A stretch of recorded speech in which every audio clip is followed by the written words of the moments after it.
अरविंद जेतलक जी, पहले तो उम्मीद बताया जा रहा था, इसी अटकलें थी कि बहन जी नहीं निकलेंगी, आकाश ही थोड़ा बहुत घूमेंगे और रैली रैली करेंगे। फिर बहन जी निकली तो अब ऐसी निकली कि उनने कहा ये पश्चिम में जितने मुस्लिम बाहुल्य सीटें हैं इन सब पे जाऊंगी और रैली करूंगी। और वो एक ही बात कह रही कि मुसलमानों वोट बेकार नहीं करना, हाथी के पीछे आ जाओ।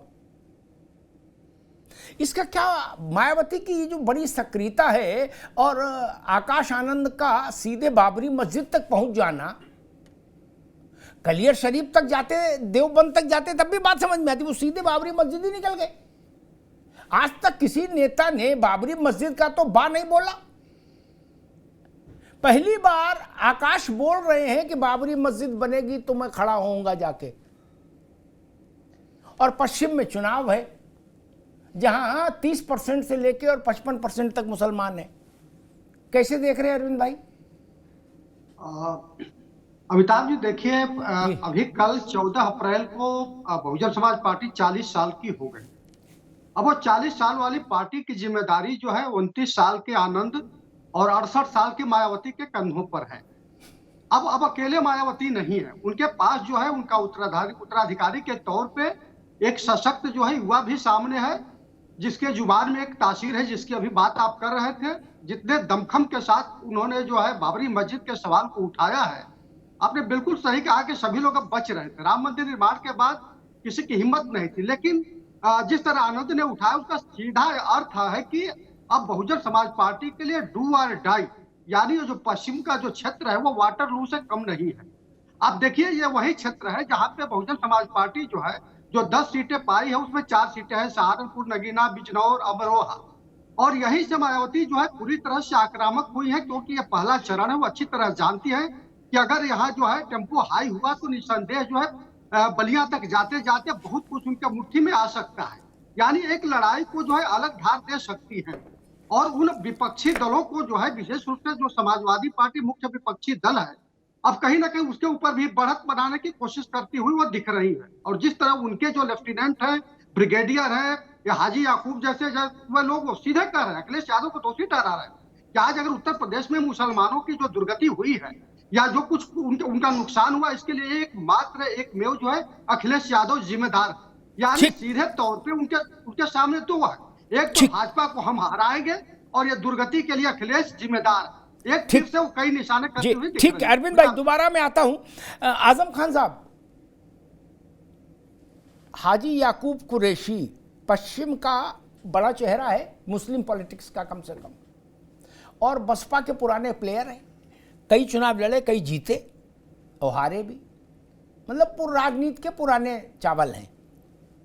अब अगर वो ये कह रहे हैं वो भी माइक पर कि भाई अब पूरा सूबे का मुसलमान, देश का मुसलमान ये मानता है कि अतीक और अशरफ मारे गए, वो उसके पीछे अखिलेश यादव का हाथ है, तो बड़ी गंभीर बात हो जाती है। जब चुनाव सिर पर हो, हफ्ते भर के अंदर वोट पड़ना हो और मुसलमान का प्रतिशत हो कहीं 35, कहीं 40, कहीं 52, और उस समय ये अशरफ और अतीक का जिन्न खड़ा कर दिए दोबारा से लाके, और मायावती ये कह रही हैं मंच से, बाकी बातें कम, इस बात पर उनका जोर ज्यादा है कि भाई सपा को आपने वोट दे के देख लिया, सारी ताकत लगा ली, लेकिन अखिलेश यादव भाजपा को नहीं हरा सकते, इसलिए अब वोट हमें दो।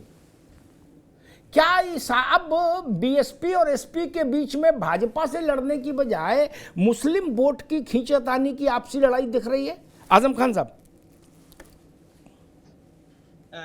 हाजी याकूब कुरैशी का बयान बहुत ही निम्न स्तर का बयान है।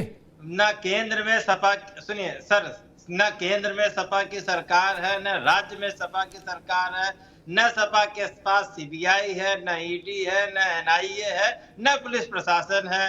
तो सपा किस तरह से जो वो कह रहे हैं कि समाजवादी पार्टी इन हत्याओं के पीछे है, तो सबसे बड़ी बात है कि वो गलत बयानी कर रहे हैं। दूसरी बात, समाजवादी पार्टी मुसलमानों के साथ, अगर 111 विधायक हैं समाजवादी पार्टी के, उसमें 33 मुस्लिम विधायक बना दिया समाजवादी पार्टी ने, तो ये समाजवादी पार्टी ने मुसलमानों का नुकसान किया सर। अगर समाजवादी पार्टी की 12 से 17 के बीच में सरकार थी, 60 मंत्री थे तो 15 मंत्री मुस्लिम थे, ये समाजवादी पार्टी ने मुसलमानों का नुकसान किया।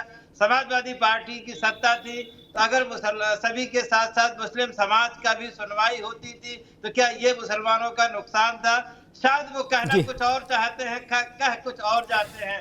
वो अपने गिरबान में झांक के देखने की कोशिश नहीं करते हैं। चुनावी मुद्दे जो हैं, जो जमीन के चुनावी मुद्दे हैं, न वो बेरोजगारी पे बना रहना चाहते हैं, न किसानों के बेरोजगारी मुद्दे पे बना रहना चाहते, वो मुद्दे को भटकाना चाहते हैं। वही भाजपा की बी टीम जैसा कि प्रोपेगेंडा की राजनीति जो है, उसी राजनीति को सर वो आगे बढ़ाना चाहते हैं। जी, बड़ी मुश्किल है। सब तरफ से एक ही बात, बिहार में भी यही, यूपी में भी यही, एक दूसरे को कह रहे भाजपा की बी टीम। मैं तो अभी जब अनूप चक के पास आऊंगा तो भाजपा से ये कहूंगा कि भाई आप एक लिस्ट जारी कर दो, आपने कितनी टीमें खड़ी की हैं प्रदेश में, देश में। बवाल खत्म करो यार।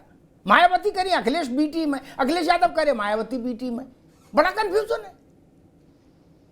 आओ ओवैसी करे मैं सबकी लैला हूं, मैं ऐसी लैला हूं कि मेरे सब तरफ दीवाने हैं। एक मुश्किल हो, लैला तक आ गई चुनाव में, अब क्या बचा। खैर, दानिश कुरैशी साहब, उत्तर प्रदेश के दो बड़े विपक्षी दल समाजवादी पार्टी और बीएसपी पश्चिम की जमीन पर मुस्लिम वोट के लिए आपस में भिड़ रहे हैं और इस बात का कंपटीशन चल रहा है कि भाई मुस्लिमों तुम्हारा असली खैर ख्वाह कौन। मायावती सपा की कमियां बता रही है और सपा बसपा की। दानिश कुरैशी साहब, देखिए, सबसे पहली बात मैं आपको एक बात बता दूं कि ये कोई नई बात नहीं है, चाहे समाजवादी पार्टी हो चाहे बसपा हो। इन तमाम लोगों ने, और अब से पहले की बात की जाए तो इनसे पहले कांग्रेस की बात की जाए, आप देखिए कि अभी कोई मित्र थे मेरे ख्याल से समाजवादी पार्टी के प्रवक्ता हैं, वो ये बता रहे थे कि 7 कैबिनेट मुसलमानों को दिए थे और यादवों को कितने दिए थे वो नहीं बताया इन्हें। 15 पूछ लेते हैं, 7 नहीं 15। अरे चलिए 15, और यादव में कितने दिए थे ये तो बताइए, उसका आंकड़ा जरा बता दीजिए। देखिए, ये तो आपकी जिम्मेदारी है ना। अच्छा, कुरैशी साहब, आप कुरैशी साहब आप चेक करो। आप अपने टाइम पे बोलिएगा। नहीं, एक मिनट, आजम खान साहब, अभी दानिश कुरैशी साहब का वक्त है, उनको बोले जी। कुरैशी साहब, देखिए, अब सवाल ये है कि ये कोई नई बात नहीं है, मुसलमानों के साथ हर बार फरेब होता रहा। आप देखिए उत्तर प्रदेश में से कांग्रेस क्यों गायब हुई, जानते हैं आप तो बहुत पुराने पत्रकार हैं, आपको समझ में आएगा कि किसी जमाने में तूती बोलती थी कांग्रेस की उत्तर प्रदेश में, और आज जमीन पे कुछ भी नहीं है। अगर विधानसभा की बात की जाए तो 400 सीटों पे से वो कुछ भी नहीं कर पाए, 1 सीट के ज्यादा। तो सवाल ये है कि असद साहब की जो कोशिशें हैं वो कोशिशें यही है कि स्ट्रक्चर कमेटी का रिपोर्ट जो कांग्रेस के शासनकाल में, यूपीए के शासनकाल में था, मुसलमानों की जो तारीख है वो खुद उन्होंने अपने हाथ से लिखी है, ये आपके सामने है। उसके बावजूद भी अगर हम उनकी बात करते हैं तो बात खैरखाई की नहीं है, बात इसकी है कि जिन लोगों के साथ जुल्म हो रहा है उनकी बात। असद साहब अकेले मुसलमानों की बात नहीं करते, असद साहब दलितों की भी बात करते हैं, पिछड़ों की भी बात करते हैं। लेकिन ये लोग जो चुनाव के वक्त, मुझे ये बताइए, याकूब कुरैशी साहब से आप ये पूछ लीजिए कि अब से पहले किन मुद्दों पर उन्होंने बात की है, कुरैशी साहब ने, पूछ लीजिए उनसे, तो कोई जवाब नहीं है। 3 तलाक पे कहां थे, पूछ लीजिए उनसे, तो पर जवाब नहीं है। और समाजवादी पार्टी के नेता कहां थे मुसलमानों के मुद्दे पर पार्लियामेंट में, कितने बड़ा बोलापन इनका दिखाई दे रहा था, एक भी आदमी नजर नहीं आता। वो छोड़ दीजिए, उसके अलावा आज की डेट में समाजवादी पार्टी के जितने नेता हैं अनकरीब जो चीजें फेस कर रहे हैं सरकार की तरफ से, आज चुनाव के वक्त अखिलेश यादव को याद आया है उनको, लेकिन उससे पहले पूरे इतना वक्त गुजरने के बाद कभी खबर भी ली है उन्होंने।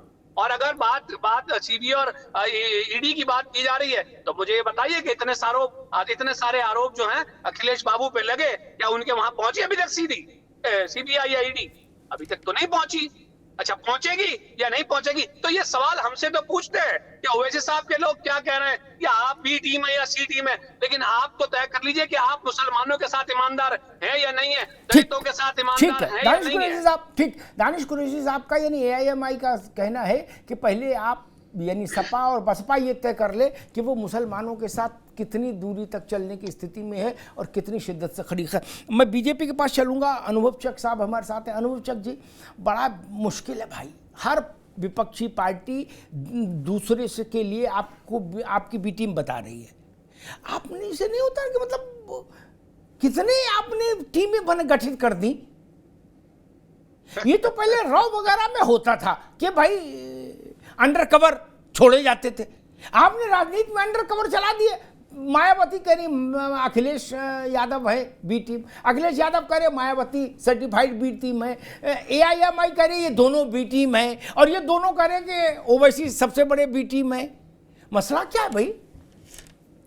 देखिए अमिताभ जी, मसला सीधा है, मसला एकदम साफ है कि इस देश के यशस्वी प्रधानमंत्री नरेंद्र मोदी जी के नेतृत्व में जो निरंतर 140 करोड़ भारतवासियों के हित के लिए, उनके विकास के लिए, इस देश की अर्थव्यवस्था की मजबूती के लिए, इस देश की सुरक्षा व्यवस्था की मजबूती के लिए, और आदरणीय योगी जी के नेतृत्व में जो उत्तर प्रदेश के अंदर भयमुक्त वातावरण बनाने के लिए अपराधियों का सफाया हो रहा है, जो सुशासन दिया जा रहा है, उसके देखते हुए जो भारत के रहने वालों और उत्तर प्रदेश की अगर बात करें, उत्तर प्रदेश के निवासियों का जो समर्थन हमको प्राप्त हो रहा है, उसकी वजह से सभी विपक्षी दलों के मन में ये बात पूरी तरीके से घर कर गई है कि आज की तारीख में हम भारतीय जनता पार्टी से लड़ने में अक्षम हैं, हम इनके सामने कहीं नहीं टिकते।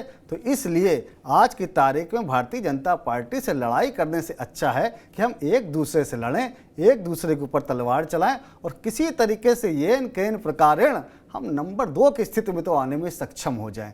इसीलिए लगातार ये एक दूसरे के ऊपर आरोप लगा रहे हैं, और 140 करोड़ भारतवासियों की बात ना करके, उत्तर प्रदेश के सभी निवासियों की बात ना करके मुस्लिम की बात करने लगते हैं, कभी जो है किसी और तबके की बात करने लगते हैं।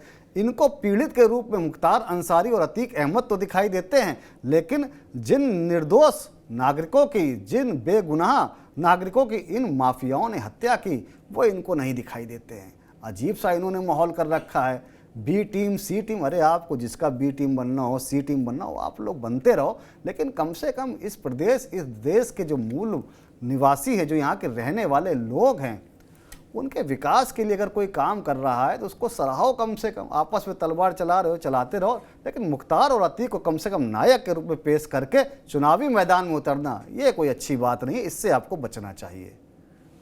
आजम खान साहब, एक बात खड़ी होती है कि अभी वो गए थे अखिलेश जी वहाँ गाजीपुर मुख्तार के यहाँ, तो उनने कहा मुख्तार गरीबों का मसीहा था, ठीक। अब एन चुनाव में अगर आप मुख्तार को गरीबों का मसीहा बताओगे तो फिर आपको ये कहने का हक नहीं रहता कि गैर जरूरी मुद्दे याकूब उछाल रहे हैं। तो याकूब ने भी दाढ़ी पे हाथ फेरा, बोले कि अतीक और अशरफ, जनाब अतीक और अशरफ साहब को मरवाने में अखिलेश यादव का हाथ है। भाई वो तो जैसा आप कर रहे हैं वैसे वो भी उसी धारा में भाग रहे हैं। नहीं, इससे तो बचना चाहिए था। फिर नहीं, अगर आप चाहते थे कि इस ढंग का पोलराइजेशन नहीं हो पश्चिम में, तो फिर गाजीपुर से थोड़ा परहेज करना चाहिए। या अब एक दूसरी सवाल भी उठ रहा है, अतीक के जो चेले चापड़ हैं वो कह रहे कि भैया वहां गए गाजीपुर और यहां क्यों नहीं आए हैं? हमारे भी 2 लोग मारे गए और वो भी नेता थे, सांसद विधायक सब रहे थे, सांसद और आप ही की पार्टी से रहे। अब वहां नई लड़ाई शुरू हो गई कि आप मुख्तार के यहां क्यों गए अखिलेश जी और अतीक के यहां क्यों नहीं आए? काहे को आप अपने गले में घंटी बांध लेते हो?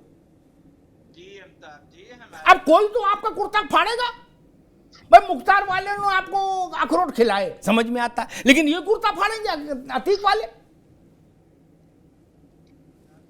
आजम खान साहब, माननीय अखिलेश यादव जी गाजीपुर हमारे प्रत्याशी हैं, अफजाल अंसारी साहब, उनके घर शोक संवेदना व्यक्त करने गए थे, जो कि ये समाज की एक परंपरा है। व्यक्ति कोई अगर डेथ हो जाती है, जब मारे गए थे तो वो भी परंपरा नहीं थी, वो भी सांसद विधायक रहे तो थे। अभी अफजाल अंसारी साहब हमारे वो हैं लोकसभा प्रत्याशी हैं, वो हमारे दल के प्रत्याशी हैं।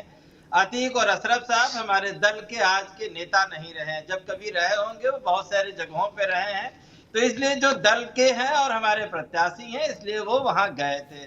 और जो गए और जो उन्होंने वहां देखा, उन्होंने ये कहा कि यहाँ की गरीब जनता जो लाखों की संख्या में उनको भावभीनी श्रद्धांजलि देने आई थी, उससे ये लगता है कि वहां के लोगों के लिए उन्होंने कुछ अच्छे काम किए होंगे। ये हमारे हम राष्ट्रीय अध्यक्ष जी के शब्द हैं। अब उसको किस तरह से लोग पेश करते हैं? आजम भाई एक मिनट। हालांकि आपके इस बयान से कि जब कभी रहे होंगे अतीक और अशरफ के जो चेले चंपू होंगे, शागिर्द होंगे, उनका दिल टूटेगा।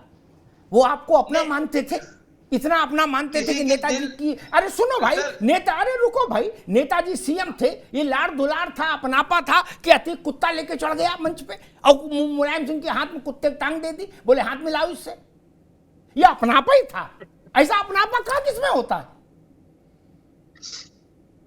अब आप कह रहे हो कि वो पुराने नेता रहे होंगे, उनका अब कोई रोल नहीं, खत्म हो गया, अब इसलिए नहीं जाएंगे। अब उनका दिल टूटेगा नहीं, अब टूटेगा तो वो बवाल करेंगे, फिर याकूब चिल्लाएंगे। ये भी तो सोचो, इधर कुआं उधर खाई। राष्ट्रीय प्रवक्ता होने के नाते मैं ये जिम्मेदारी के साथ कह रहा हूँ, अफजाल अंसारी साहब आज समाजवादी पार्टी के लोकसभा प्रत्याशी हैं, इसलिए माननीय अखिलेश यादव जी उनके घर भावभीनी श्रद्धांजलि अर्पित करने गए थे और शोक संवेदना व्यक्त करने गए थे। और बाकी कौन नाराज होता, कौन खुश होता, ये विषय नहीं है। विषय है कि शोक संवेदना वहां वो, चूंकि हमारे आज की डेट में वो हमारी टीम के हिस्सा है, इसलिए वो गए थे। और जो उन्होंने वहां जमीन पे देखा वो चीजें उन्होंने ठीक है। आजम भाई एक छोटी सी टिप्पणी और ले लूं, फिर मैं बाकी लोगों के पास जाऊं। ये मुद्दा बड़ा है, इसलिए इस पर सपा की प्रतिक्रिया आनी चाहिए। बीएसपी ने कहा, उसको बीएसपी ही कहेंगे क्योंकि आकाश का मतलब बीएसपी, वो मायावती जी के घोषित उत्तराधिकारी है और नेशनल कोऑर्डिनेटर। उसने कहा, आकाश आनंद ने कहा है कि मुझे खुशी होगी बाबरी मस्जिद जब बनेगी, और जब बनेगी तो हम वहां खड़े होंगे। समाजवादी पार्टी की इस पर क्या प्रतिक्रिया है? वो भी ऐसा कुछ प्लान कर रही है कि भाई धुन्नीपुर चलो है? समाजवादी पार्टी सब वो गिट्टी मोरम कुछ लेके कन्नी तसला और वहां चल के कुछ कार सेवा करो। समाजवादी पार्टी सुप्रीम कोर्ट के निर्णय के साथ खड़ी है। जब निर्णय आया था तभी समाजवादी पार्टी ने कहा है कि कोर्ट ने जो निर्णय दिया हम उसका सम्मान करते हैं। नहीं, सम्मान नहीं, अब तो सम्मान के आगे की बात हो गई चाहिए। अरे सम्मान की आगे की बात कह रही है बीएसपी। वो कह रही है मां खड़े होंगे जब बनेगी, कार सेवा करेंगे। हम आपसे पूछ रहे हैं, आप भी कार सेवा करने का इरादा मन में रखते हो कि नहीं? समाजवादी पार्टी एक संविधानवादी पार्टी है, संविधान और कानून में आस्था रखती है सर। जो कानून और सुप्रीम कोर्ट के दायरे में होगा उसको मानने के लिए तैयार है और वही वो काम करेगी। तो भैया, संविधान मंदिर बनाने में कोई रोक नहीं लगाता, मस्जिद बनाने में कोई रोक नहीं लगाता, गुरुद्वारा बनाने में रोक नहीं लगाता, इसमें संविधान कहां से आ गया? आप लोगों ने तो ऐसा कर दिया। एक मिनट, अब रुक रहा हूं, मैं सारे नेताओं से फेड अप हो गया। अरविंद जी, संविधान को मालूम क्या बना दिया? पूछो किसी नेता से, आप चौसा आम खाएंगे? बोले नहीं, मैं संविधान के अनुरूप आम खाऊंगा। अरे क्या कर रहे हो यार, तमाशा फैला के रखा है। बोले आइसक्रीम खाओगे? बोले नहीं, हम भारतीय संविधान के अनुरूप चलेंगे। अरे आइसक्रीम संविधान में लिखा है आइसक्रीम खाओगे, कुल्फी खाओ। जिन्होंने संविधान पढ़ा नहीं, पन्नी नहीं पलटे, वो सब रेले पढ़े, बोले संविधान। अरे भाई, संविधान में लिखा है क्या धुन्नीपुर में मस्जिद बनेगी कि नहीं बनेगी? ऐसा लिखा है क्या? नहीं ना।